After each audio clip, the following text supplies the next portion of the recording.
여러분 반갑습니다. 박승철 교수입니다.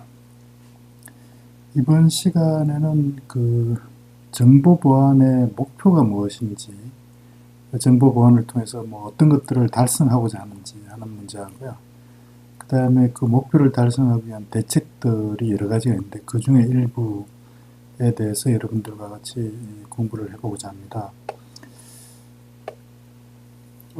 기본적으로 정보 보안의 목표 이렇게 하면은 일반적으로 이렇게 이 5가지를 들고 있습니다. 하나는 기밀성을 유지한다 이런 거고요. 그 다음에 정보의 무결성을 유지한다. 정보의 가용성을 보장한다. 인정성을 유지한다. 그 다음에 책임성을 달성한다. 이렇게 이제 일반적으로 목표를 이야기를 하고 있습니다. 그래서 이 강의를 통해서 여러분들이 기밀성, 무결성, 가용성, 인정성, 책임성과 같은 정보 보안의 목표가 무엇이고 또 어떤 공격들이 이 정보 보안 목표를 훼손하는 시도를 하고 또 어떤 대책들이 이 정보 보안 목표를 달성하기 위해서 이렇게 사용될 수 있는가 이런 것들을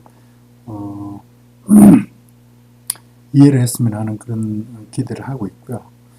그리고 정보 보안 관련된 대책들이 다양한 대책들이 있는데 그 중에서 암호화 기술, 그다음 해시 함수가 이런 정보 보안 목표 중에 어떤 목표들을 어떻게 달성하고 있는가에 대해서 이해할 수 있었으면 하는 그런 기대로 이 강의의 내용을 준비를 했습니다. 강의 내용에 들어가기 전에요. 여러분들이 이 주제에 대해서 얼마나 알고 있는지를 이 문제로 한번 확인을 해보겠습니다. 2014년도 구급 전산직 공무원 시험에 출제됐던 문제인데요. 정보 보호의 주요 목적에 대한 설명으로 옳지 않은 것은 무엇이냐 이렇게 질문을 했습니다. 1. 기밀성은 인가된 사용자만이 데이터를 접근할 수 있도록 제한하는 것을 말한다. 2. 가용성은 필요할 때 데이터에 접근할 수 있는 능력을 말한다.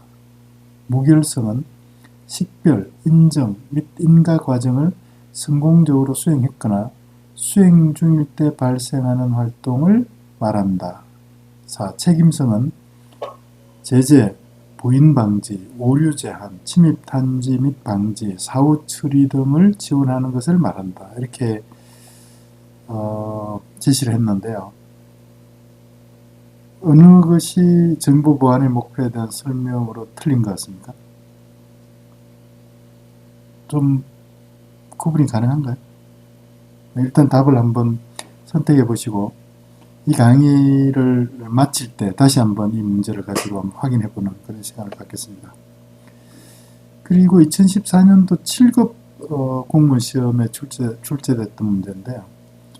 대표적인 공격 유형으로 방해, 가로채기, 위조, 변조 공격이 있다. 이 중 가로채기 공격에서 송수신되는 데이터를 보호하기 위한 정보 요소는 무엇이냐? 정보 보호 요소는 무엇이냐? 이렇게 물었습니다. 가로채기 공격에서 송수신되는 데이터를 보호하기 위한 정보 보호 요소 1. 기밀성 2. 무결성 3. 인증 4. 부인 방지 이렇게 했는데요. 이건 조금 유추가 가능한 그런 문제인 것 같은데 일단 여러분 한번 답을 해보시기 바랍니다. 정보 보안, 정보 보호 이렇게 이야기를 할 때요. 정보 보안의 목표가 뭐냐? 상당히 이렇게 이제 광범위한 그런 활동을 포함하는 건데요. 하드웨어, 소프트웨어, 서비스, 데이터, 그리고 네트워크와 같은 정보 자산을 인적, 환경적, 그리고 기술적 공격으로부터 보호하는 모든 것을 정보 보안이다. 이렇게 이야기를 한다는 거죠. 정보 보안이다. 네.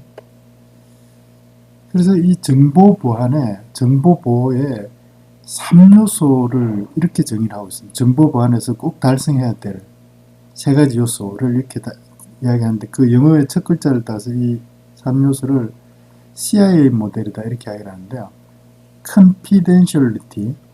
confidentiality의 C, 우리말로는 기밀성이라고 이렇게 번역을 합니다. 그 다음에 integrity의 I, 우리말로는 무결성이라고 번역하고요. 결점이 없다 뭐 이런 이야기죠. 그 다음에 가용성, availability A 이렇게 해서 CIA 모델이다 이렇게 이야기를 하고요. availability는 우리말로 이렇게 가용성이라고 이렇게 번역하는데 이 정보 보안의 세 가지 요소를 CIA 모델이다 이렇게 이야기를 한다는 거죠. 그래서 이 정보 보안에서는 반드시 이 세 가지 요소가 달성이 돼야 된다 하는 그런 어떤 목표를 가지고 있다 이런 이야기죠. 그리고 일반적으로 이제 이야기를 할 때 현재는 이 CIA 모델의 세 가지 기밀성, 무결성, 가용성에다가 인정성을 유지하는 authenticity 하고 그 다음에 책임성, accountability인데요. 보통 이 책임성을 어떤 행위를 하고 나서 부인을 하지 못하게 하는 그런 어떤 정보 보호의 요소다 이렇게 해서 부인 방지다, non-repudiation이다 이렇게도 이제 같은 말로 이야기를 하고 있습니다. 책임성이라고 할 수도 있고 부인 방지를 보장한다 이런 의미로도 이제 같은 말로 사용을 할 수 있다 그런 이야기죠. 그래서 정보 보안의 목표 이렇게 하면은 크게 보면 이 다섯 가지의 그 목표를 달성하기 위한 그런 어떤 활동들을 정보 보안이다 이렇게 이야기를 한다 이렇게 이해를 하시면 됩니다. 첫 번째 기밀성 유지를 한다는 게 무엇을 의미하는 거냐? 기밀성을 유지를 한다는 게 뭐냐? 그러니까 정보 보안에서 기밀성의 목표가 뭐냐 이런 이야기인데요. 기밀성 유지라는 것은 개인도 마찬가지고 조직도 마찬가지인데요. 개인이나 조직의 민감한 정보가 허가받지 않는 사용자한테 노출이 되지 않도록 하는 거다 이런 거죠. 그래서 그 내용을 허가받지 않는 사용자는 파악할 수 없도록 허가받지 않은 사용자에게는 노출되지 않도록 이렇게 만드는 것을 기밀성을 유지한다 이렇게 이야기를 하고요. 그 기밀성을 훼손하려고 하는 그런 공격들은 뭐 아주 다양한 공격들이 있는 거죠.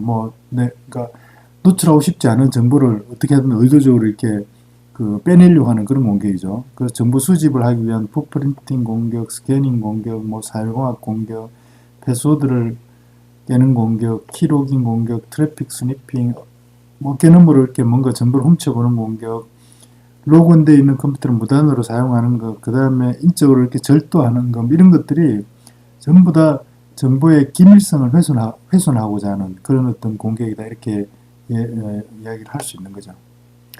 그래서 이 기밀성에 대한 가장 대표적인 이런 이제 대책이 기술적인 대책으로 보면 이제 암호화죠. 그래서 중간에 누군가가 그걸 갖다 가로채더라도 그 내용 자체는 알 수 없게 만들었어. 내용 자체가 노출되지 않게. 의도하지 않는 사용자, 키를 모르는 그런 사용자한테는 내용이 노출되지 않게 만드는 그런 어떤 대책이기 때문에 기밀성 유지에 아주 이렇게 효과적이고 대표적인 대책이 기밀성 유지, 그러니까 암호화 기술이다 이렇게 볼 수 있고요.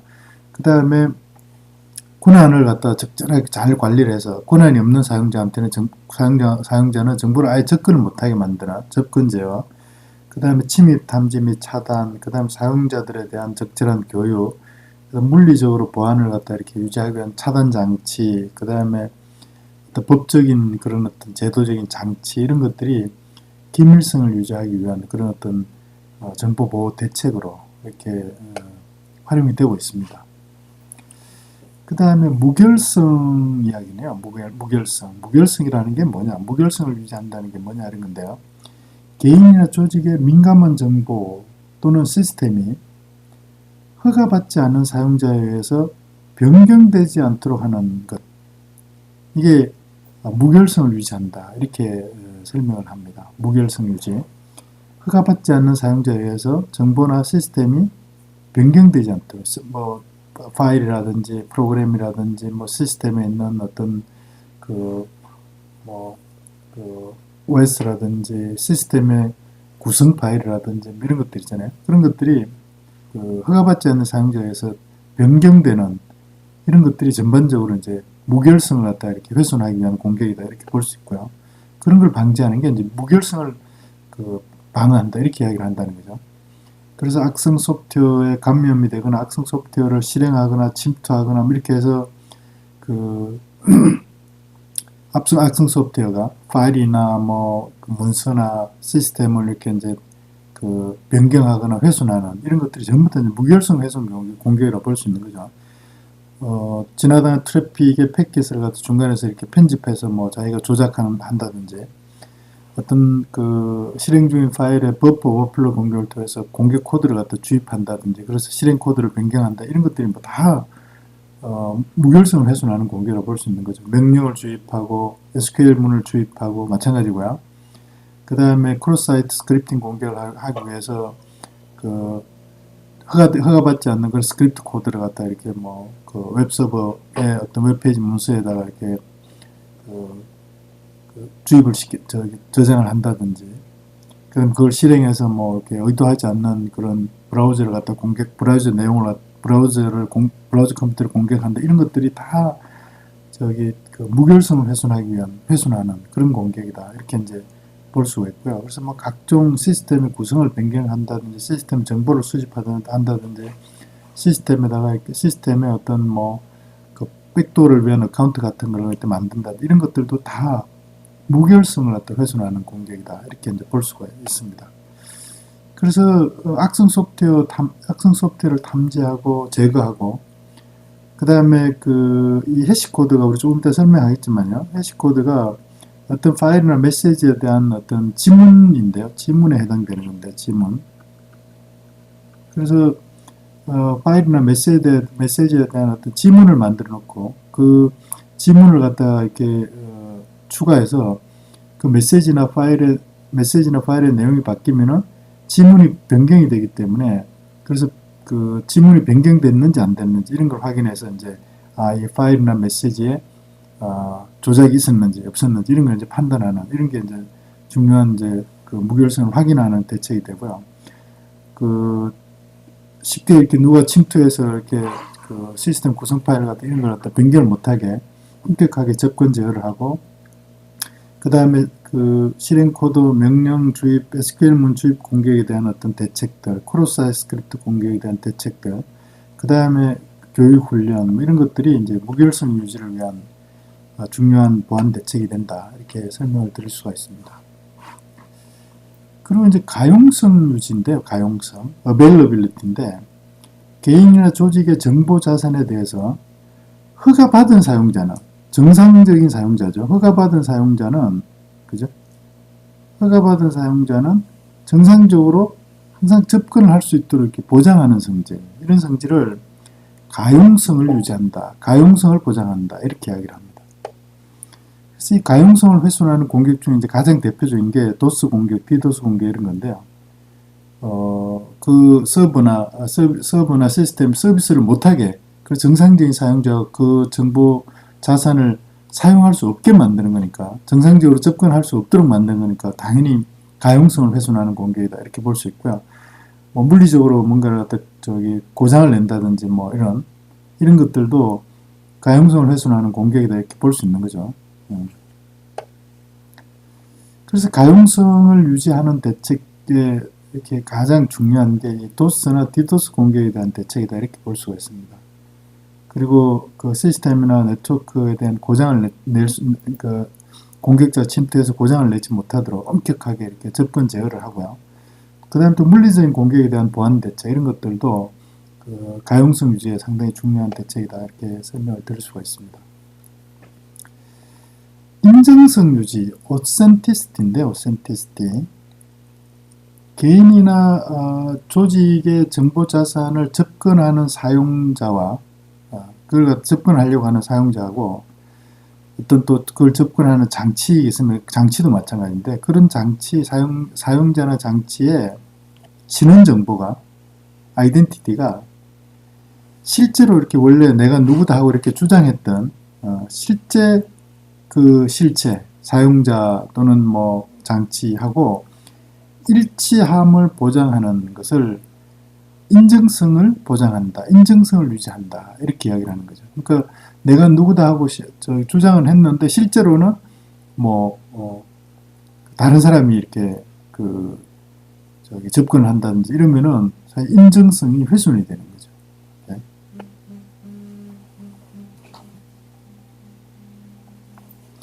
그래서 그 인정성을 훼손하는 대표적인 공격이 이제 스푸핑 공격인데요. 스푸핑. IP 주소 같은 거를 맥 주소나 IP 주소 같은 거를 다른 사람의 IP 주소 같은 이런 걸 갖다 이제 사용하는 거죠. 도용하는 거죠. 이런 것 같은 스푸핑 공격이라고 하는데 이게 이제 전형적으로 인정성을 훼손하는 공격이다 이렇게 보시면 되고요. 그래서 스푸핑의 기초에서 뭐 패킷을 중간에서 가공해서 하는 공격이라든지 중간자 공격, 중간에서 뭔가 이렇게 자기가 정보를 갖다 이렇게 조작해서 보낸다 이런 것들이 전부 다 인정성을 훼손하는 공격이고요. 그 다음에 사용자가 어떤 사이트에 접속했는데 이게 뭐 피싱 사이트, 파밍 사이트라든지 이런 것들도 다 서버가 웹사이트에 대한 인정성이 사실 계류됐기 때문에 발생하는 그런 문제라고 볼 수 있고요. 중간에 누군가가 세셔너가 탈취해가지고 정보를 갖다 대신 이렇게 서버한테 전송하고 이런 것들도 서버가 중간에 탈취한 공격자가 보내는 그 메시지를 인정을 할 수 없기 때문에 발생하는 문제죠. 그래서 인정성이 계류된 그런 공격이다 이렇게 볼 수 있죠. 그래서 인정성 유지에 대한 뭐 근본적인 대책은 사용자, 통신하는 거죠. 상대방 사용자나 장치에 대해서 인정을 하는 겁니다. 그리고 주고받는 메시지에 대해서 그 메시지의 발신자가 원래 발신자, 진짜 발신자가 맞는지를 갖다 인정하는 이런 것들이 이제 인정성을 유지하기 위한 어떤 대책이 되고요. 그 메시지 발신지 인정 같은 메시지 인정 코드 뭐 이렇게 이야기를 하는데 그런 것들은 나중에 우리 이제 공부할 기회가 있습니다. 그 다음에 마지막으로 이렇게 책임성 유지인데요. 책임성, accountability 또는 부인 방지를 보장한다 이렇게 이야기를 하는데 개인이나 조직의 정보 자산을 접근하는 사용자와 장치가 그 접근 결과에 대해서 말이죠. 자기가 한 행위에 대해서 책임지도록 이렇게 보장하는 거죠. 자기가 이렇게 뭔가를 해놓고 그걸 자기가 하지 않았다 이렇게 부인을 할 수 없도록 이렇게 만드는 성질을 정보 보호의 책임성을 보장한다. 책임성을 유지하는 성질이다. 이렇게 이야기를 한다는 거죠. 그 책임성을 훼손하는 공격은 뭐 이 부인 방지하는 겁니다. 부인. 자기가 어떤 메시지를 보내놓고 또는 받아놓고 받았지 않다 또는 보내지 않았다 이렇게 우기는 거죠. 그래서 뭐 로그 기록을 갖다 삭제한다든지 하드디스크를 파괴한다 이런 것들도 사실은 이제 자기가 한 행위를 추적하지 못하게 책임을 지지 않기 위해서 이제 하는 그런 공격들이기 때문에 책임성을 훼손하는 공격이다 이렇게 볼 수 있고요. 그 책임성을 유지하는 대책 중에 가장 대표적인 게 그래서 어떤 문서나 메시지에 대해서 서명을 해서 보내게. 그래서 그 서명을 확인해서 절대로 그 송신 사실을 또는 그 문서의 작성 사실을 부인할 수 없게 이렇게 만드는 거고요. 그리고 로그 파일 같은 이런 것들은 훼손할 수 없게 안전한데 이렇게 보관해야 되고, 그 다음 디지털 포렌식을 통해서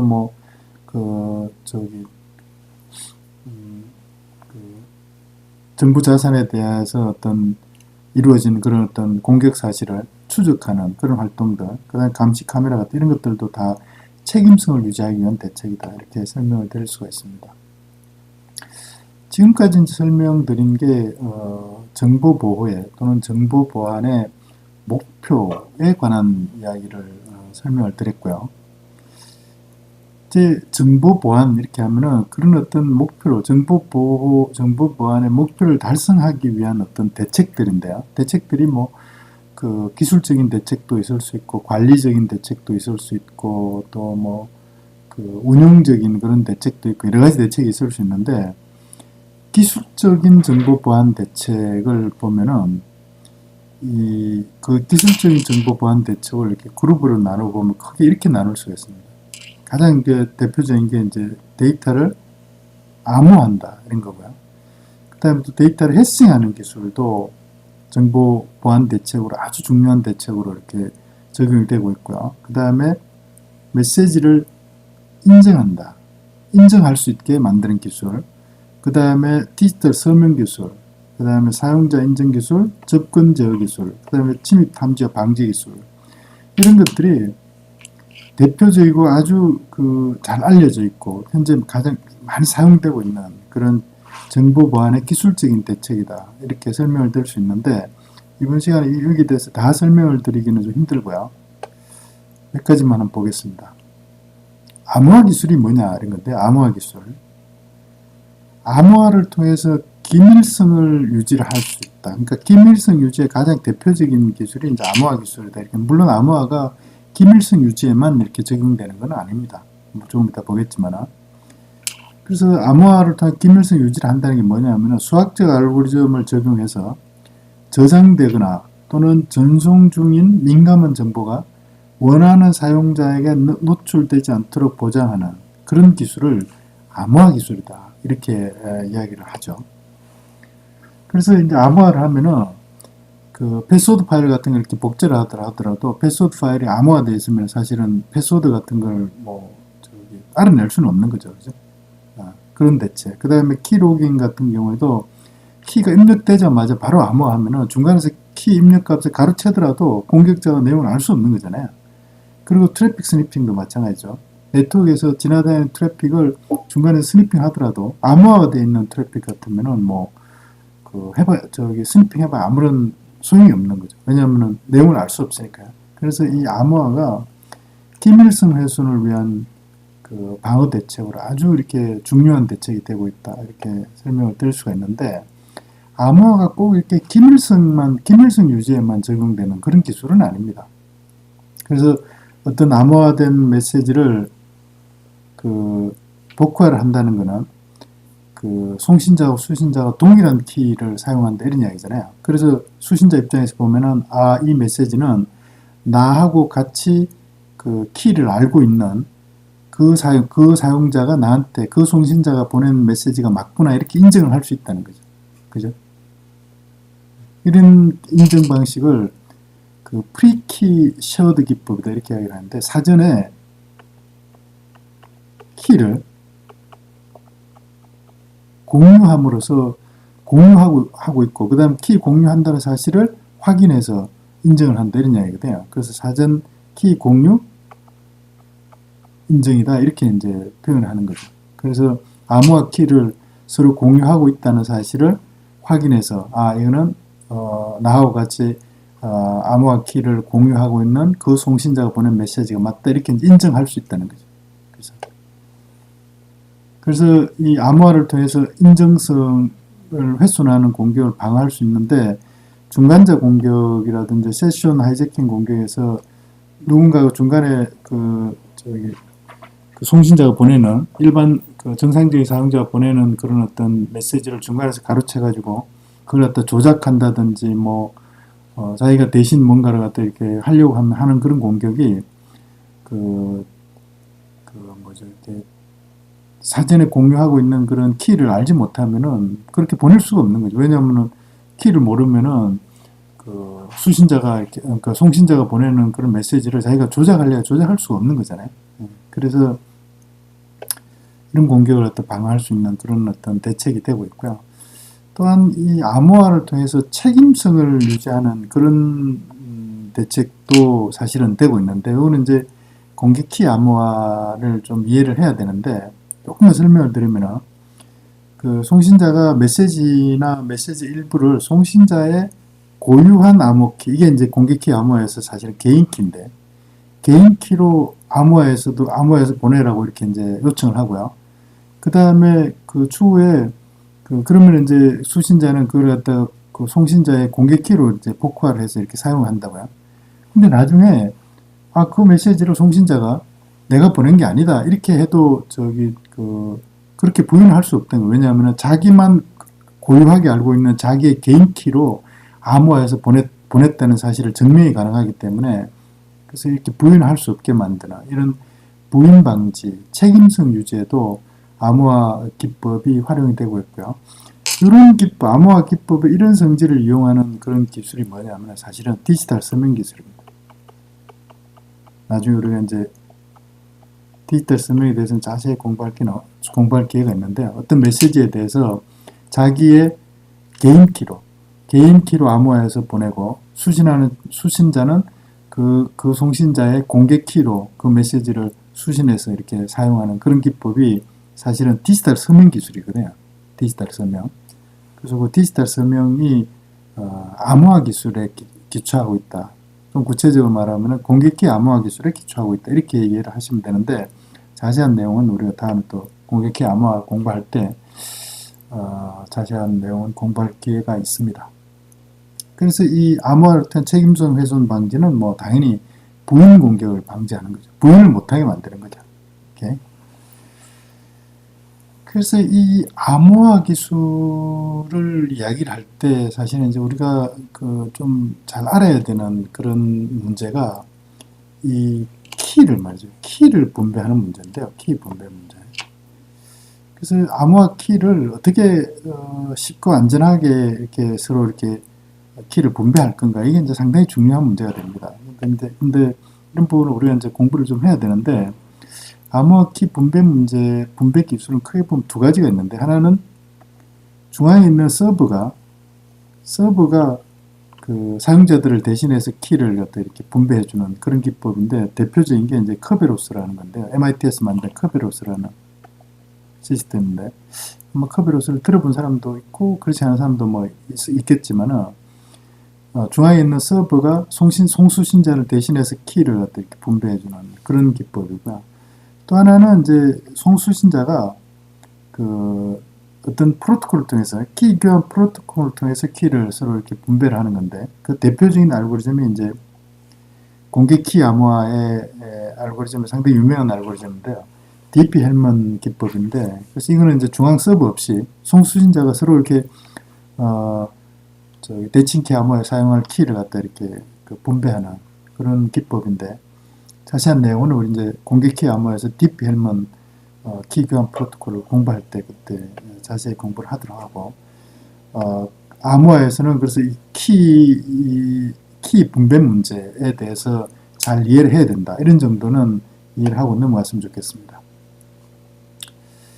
그래서 공개 키 암호화는 암호화 또는 복화 키를 하나를 공개를 하는 거죠. 그래서 누구든지 그 키는 다 알고 알 수 있게 이렇게 만들어서 키 분배를 별도로 이렇게 하지 않아도 되게 그러니까 아주 편리한 거죠. 뭐 키를 공개를 해주니까요.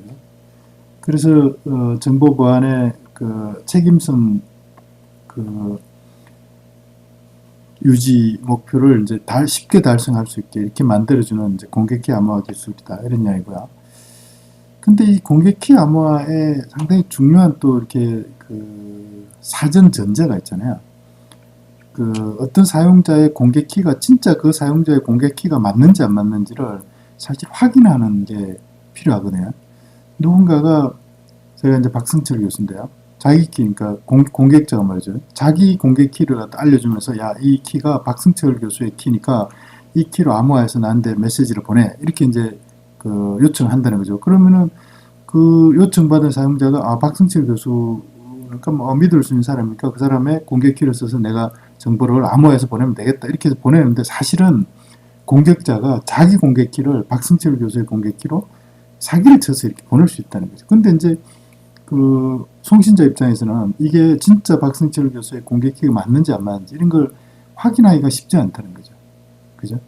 그래서 이 공개 키 암호화를 할 땐 반드시 공개 키의 진위 여부를 확인하는 그런 기술이 필요하고요. 그 공개 키에 대한 진위 여부를 확인하는 그 기술 중에 가장 대표적인 게 뭐냐면 이 공인인증서죠. 공인인증서. 이 문서에 포함되어 있는 이 키는 이 문서에 기록된 사용자의 공개 키가 맞다는 걸 누군가가 공개적으로 인증을 해주는 거죠. 공인을 해주는 거예요. 공인. 누가? 공인인증기관에서요. 공인인증기관. 우리나라에 이제 가장 그 대표적인 공인인증기관이 금융결제원이잖아요. 금융결제원. 이런 금융결제원 같은 데서 이 공개키, 이 문서에 기록되는 공개키는 박승철 교수의 공개키가 맞다는 것을 인증해주는 문서. 그게 나의 박승철 교수의 공인인증서가 되는 거죠. 그럼 공인인증서를 보고 이 공인인증서 속에 있는 이 키가 박승철 교수의 키가 맞구나. 이건 누구든지 이제 믿고 사용할 수 있게 이렇게 만들어주는 기술. 그게 이제 공인인증서고. 그런 공인인증서를 발급하고 유지하고 갱신하고 폐지하고 하는 그런 전 과정을 안전하고 효과적으로 지원하는 그런 시스템을 뭐라고 이야기를 하냐, 보통 뭐라고 이야기를 하냐면은 PKI다 이렇게 이야기를 합니다. Public Key Infrastructure, PKI다 이렇게 이야기를 하고요. 우리말로는 공개키 기반 구조다 이렇게 번역을 하죠. 그래서 이 정보 보안의 목표 중에 목표를 달성하기 위한 대책 중에 암호화 기술이 상당히 이렇게 중요한 그런 대책인데, 암호화 관련해서 우리가 이제 알아야 될 사항들, 이런 사항들을 개략적으로 좀 소개를 같이 했습니다. 그리고 또 하나 이제 정보 보안 대책 중에 중요한 기술이 이제 데이터 해싱 기술인데요. 데이터 해싱 기술.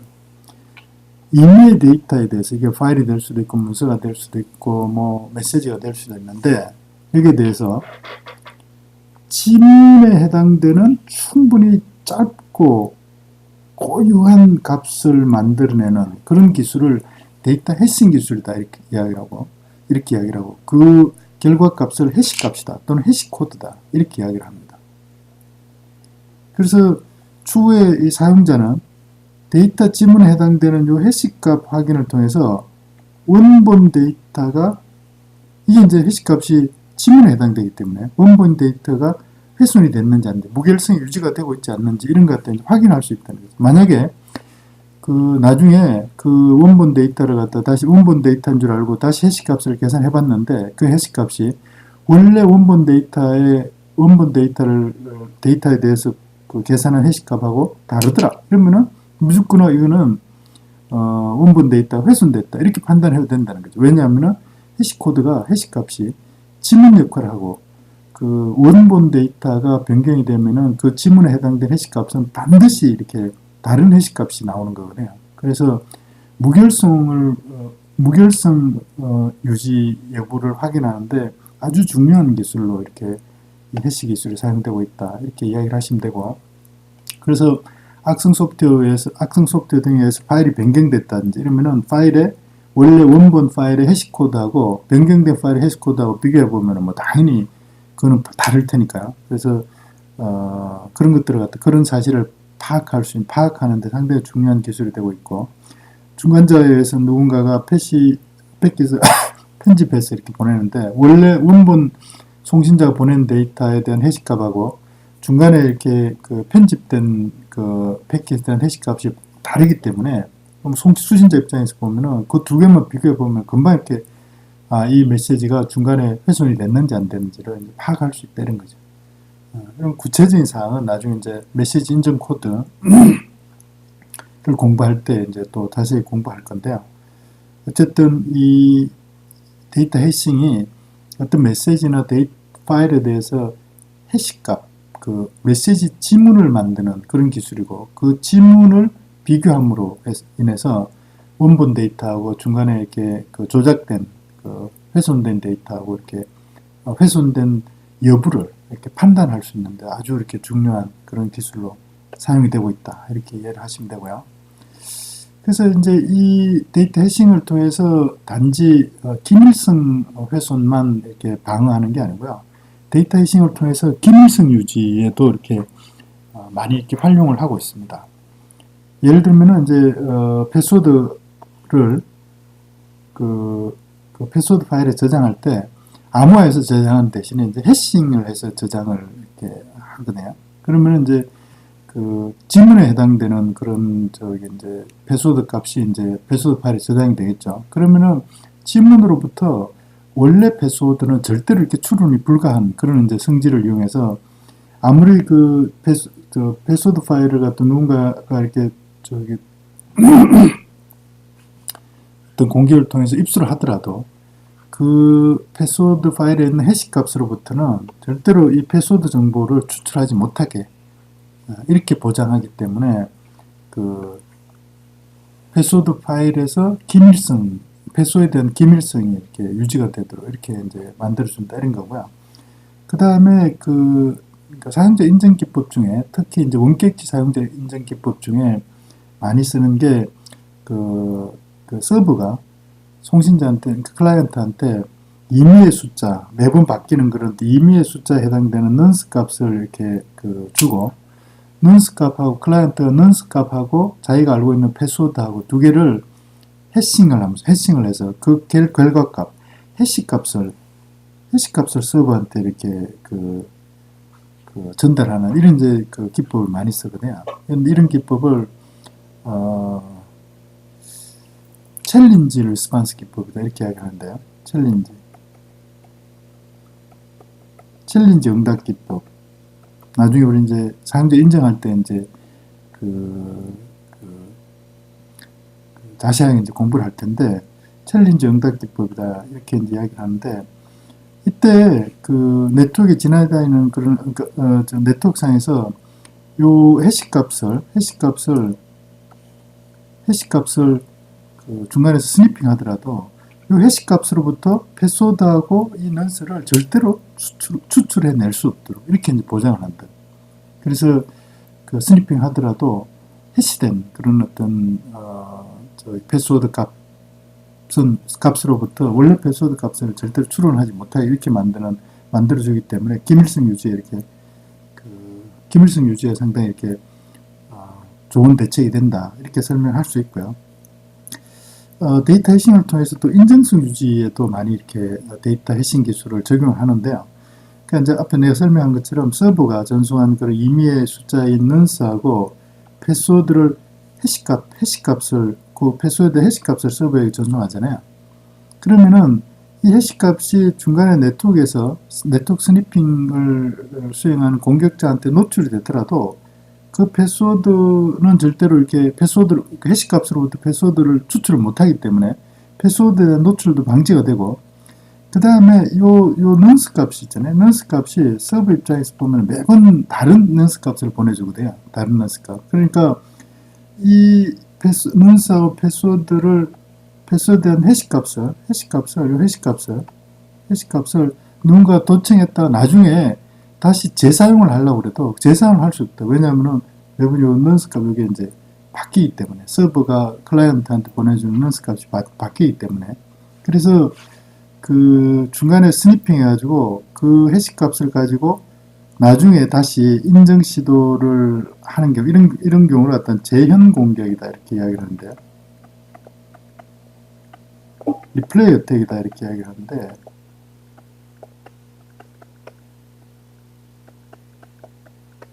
리플레이 어택이다 이렇게 이야기를 하는데 이런 시도를 하더라도 성공을 할 수 없는 거죠. 왜냐하면 패스워드 값을 알아낼 수도 없고 그 다음에 nonce 값이 계속 바뀌는데 그걸 가지고 이렇게 도청했다가 나중에 보내면은 서버 입장에서 보면 이거는 예전에 내가 보냈던 nonce 값으로 해싱한 값이네 이렇게 이제 판단하기 때문에 그거는 재현 공격을 통해서 이렇게 보냈다 이런 것 같아 금방 파악을 할 수 있다. 그래서 데이터 해싱이 그 인정성을 유지하기 위한 그런 어떤 대책에도 일부 적용이 될 수 있다 이런 걸 이제 알 수가 있는데 뭐 자세한 사항은 나중에 우리 사용자 인정할 때 다시 한번 공부할 기회가 있습니다. 책임성 이야기인데요. 책임성 데이터 해싱을 통해 그 책임성 유지에도 이렇게 그 데이터 해싱 기술이 일부 이렇게 적용이 된다 이런 이야기인데요. 그 데이터 해싱 기술 책임성 유지의 대표적인 기술이 책임성 유지를 하기 위한 대표적인 기술이 디지털 서명이라고 그러잖아요. 디지털 서명. 이 디지털 서명은 공개키 암호화 기법을 쓰는데 그 암호화할 때 자기만이 알고 있는 개인 키로 암호화를 하는 거거든요. 개인 키 암호화. 개인 키로 암호화하는데 이 개인 키로 암호화할 때 이 원래 원본 문서에 대해서 개인 키를 암호화를 하면은 이 문서 값이 커지잖아요. 크기가 커지면은 어떤 문제가 생기냐면은 암호화하는데 시간이 엄청 많이 걸린다. 그래서 보통 이렇게 이 디지털 서명할 때 이 문서 전체에다가 암호화를 하지 않고요. 어떻게 하냐면 개인키로 암호화를 하는데 개인키로 암호화하는데 여기다가 문서에 대한 해시값 지문에 해당되는 해시값을 이렇게 암호한다. 왜냐면 해시값의 크기는 그 원래 문서보다 훨씬 작거든요. 그러니까 이제 시간이 훨씬 적게 들기 때문에 디지털 서명할 때 데이터 해싱을 해서 디지털 해싱을 해서 원본 데이터에 대한 디지털 지문을 만든 다음에 그 지문에 대해서 공개키로 암호한다. 이렇게 이제 한다는 거죠. 그래서 이 데이터 해싱이 책임성 유지를 하기 위한 디지털 서명의 사전 어떤 그 적용 기술로 이렇게 활용이 된다 하는 걸 갖다 이렇게 이제 설명을 하는 건데요. 이것도 나중에 이렇게 디지털 서명에 대해서 공부를 할 때 뭐 자세한 내용은 공부를 하게 됩니다.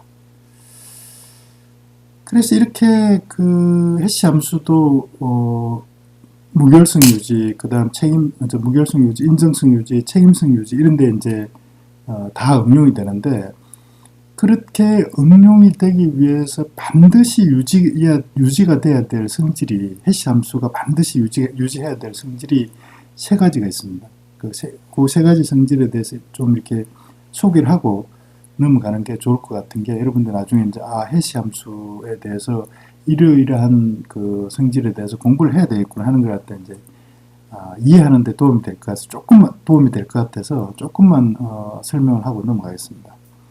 첫 번째 해시 함수의 성질이요. 첫 번째 해시 함수의 성질은, 그러니까 해시 함수는 반드시 이 성질을 만족해야 된다는 거죠. 일방향성입니다. 일방향성입니다. 그러니까 원웨이 함수가 돼야 된다는 거죠. 원웨이 함수.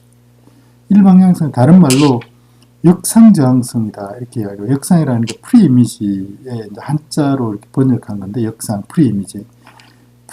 역상을 만들어낼 수 없어야 된다 이런 이야기네요. 역상을 만들어낼 수 없는 그런 저항성이 있어야 된다 이런 이야기고요. 그래서 뭐 또 프리이미지 내성이다 이렇게 이야기하기도 하고, 사전 이미지 내성이다, 사전 이미지 저항성이다, 프리이미지 저항성이다, 뭐 이렇게 여러 가지로 이제 번역하는데, 영어로는 프리이미지 레지스턴스다 이렇게 이제 표현을 하는데요. 메시지 지문에 해당되는 해시값 h가 있으면 이 해시값으로부터 원래 원본 메시지하고 동일한 메시지를 절대로 추론할 수 없어야 된다 이런 거죠. 그 해시값으로부터 원본 메시지를 만들어낼 수 없어야지 된다. 그게 해시 함수의 가장 중요한 일방향성의 성질이다 이렇게 이야기를 하고요. 역상저항성 또는 프리이미지 내성이다 이렇게 표현한다는 거죠. 영어로는 프리이미지 레지스턴스. 그래서 예를 들어서 해시 함수가 h라고 그러면 h에 이렇게 패스워드가 있잖아요. 패스워드 이렇게 해서 이 값이 뭐 예를 들어서 h 이렇게 나왔다 그러면, 이렇게 됐다 그러면요. 어떻게 할까요? h 이렇게 할까요? h 있으면은 요 h값, 여기는 해시값인데, 여기 해시값인데, 요 h로부터 원래 패스워드는 절대로 추론할 수 없다, 뭐 이런 거죠. 없어야 된다, 이런. 이게 이제 원웨이 함수다, 이런 이야기고요. 일방향성이다, 이렇게 이야기를 하는 거고. 그 다음에 두 번째는 해시 함수의 약한 충돌 내성이다, 이렇게 번역하는데, 약한 충돌 저항성, 뭐 또 제2 역상 저항성, 또는 제2 프리이미지 내성, 이렇게 이야기를 하는데요. 제2 역상 저항성, 제2 프리이미지 내성. 영어로는 weak collision resistance다 이렇게 이야기를 하는데요. 해시값이 h가 있죠. h가 있으면은 이 h를 생성한 x가 있을 거 아닙니까? 해시 함수를, 그러니까 h는 이렇게 되는 거죠. h는 이렇게 된 거죠. 이런데 이 h하고 동일한 해시값, 그죠? 동일한 해시값을 생성하는, 그 동일한 해시값을 생성한다 이런 이야기는 이제 서로 다른 그 어떤 값으로 동일한 해시값을 만들어낸다 이런 것 같다. 충돌을 일으킨다 이렇게 이야기합니다. 해시 함수가 충돌을 일으킨다 이렇게 이야기를 하는데, 그런 다른 메시지, x하고 다른 메시지를 절대로 발견할 수 없다. 그러니까 다른 메시지 y인데요. 이 y는 x하고 달라요. 그런데 y에 대해서 해시값을 계산해 보니까 이 값이 h하고 같더라 이런 거죠. 이런 거는 절대로 이런 경우는 생길 수가 없다. 생기면 안 된다. 이런 성질을 보장하는 게 해시 함수의 약한 충돌 내성이다. 이렇게 이야기한다는 거죠. 약한 충돌 내성이다. 제2 역상 저항성이다. 이렇게. 무슨 말 아시겠죠? 그러니까 이제 어떤 함수의 h가 해시 함수의 패스워드로 이렇게 해시값을 만들어서 보내는데요. 중간에 있는 공격자가 말이야. 공격자가 이 패스워드는 몰라, 자기가. 모르는데 말이죠. 패스워드는 모르지만은, 예를 들어서 뭐 패스워드 다시, 패스워드로 서로 다른데, 이거 다시, 이거는 같진 않아요. 근데 해시 값을, 똑같은 해시 값은 같은, 이거는 같은, 이런 패스워드 다시를 공격자가 추론해낼 수 있으면 절대로 안 된다, 이런 얘기죠. 그러면은 패스워드 같은 걸, 그 해시 값을, 패스워드에 대한 해시 값을 그 서버한테 전송하는 이런 거는 절대로 이렇게 사용할 수 없는 거죠. 왜냐면 공격자가 패스워드는 모르지만은 동일한 해시 값을 만들어내는 패스워드를 추론해가지고 이렇게 보내면은 뭐 인정이 다 돼버리니까요. 그래서 이런 성질을 해시 함수의 약한 충돌 내성이다, 이렇게 이야기를 하고요. 그 다음에 또 하나는 이제 마지막으로 세 번째가 해시 함수의 강한 충돌 내성이다. strong collision resistance다, 이렇게 이야기를 하는데, 강한 충돌 내성.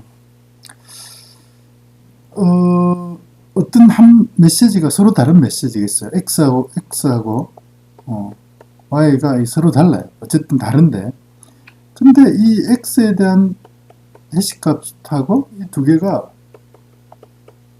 같아지니라.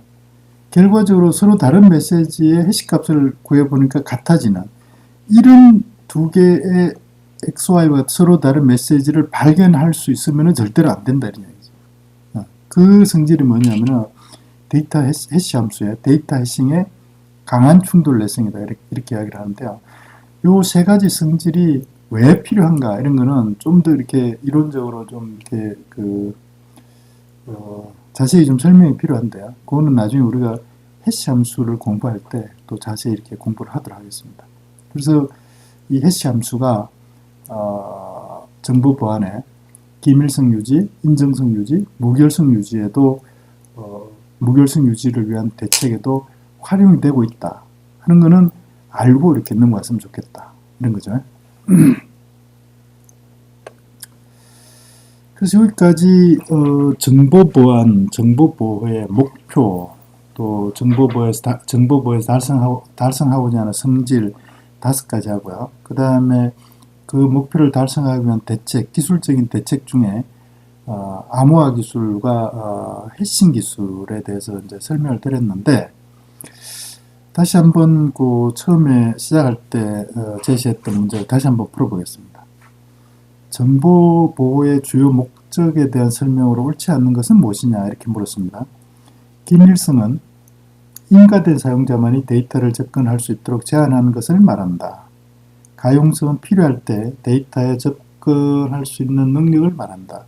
무결성은 식별, 인정 및 인가 과정을 성공적으로 수행했거나 수행 중일 때 발생하는 활동을 말한다. 책임성은 제재, 부인 방지, 오류 제한, 침입 탐지 및 방지, 사후 처리 등을 지원하는 것을 말한다, 이랬는데 답이 나왔죠, 이제? 어떻게 처음에 풀었을 때하고 답이 바뀐 사람도 있나요? 이렇게 두 번째 문제 한번 보겠습니다. 대표적인 공격 유형으로 방해, 가로채기, 위조, 변조 공격이 있다. 이 중 가로채기 공격에서 송수신되는 데이터를 보호하기 위한 정보 보호 요소가 무엇이냐, 이렇게 했는데요. 가로채기 공격에서 송수신되는 데이터를 보호하기 위한 정보 보호 요소, 기밀성, 무결성, 인정, 부인 방지. 쉽게 답이 되죠. 이렇게. 이렇게 해서 이번 시간에 여러분들이 정보 보안의 목표, 정보 보안 목표를 통해서 달성하고자 하는 그 성질, 이런 것들에 대해서 좀 자세하게 이해가 될 수 있는 그런 시간이 됐으면 좋겠고요. 그 정보 보호 목표를 달성하기 위한 대책들이 어떤 정보 목표에 달성에 적용되는지, 특히 암호화 기술, 해싱 기술이 어떤 정보 보안 목표 달성에 어떻게 활용되는지, 이런 것들에 대해서 이해할 수 있는 그런 시간이 되었으리라 그렇게 기대를 하겠습니다. 수고 많았습니다.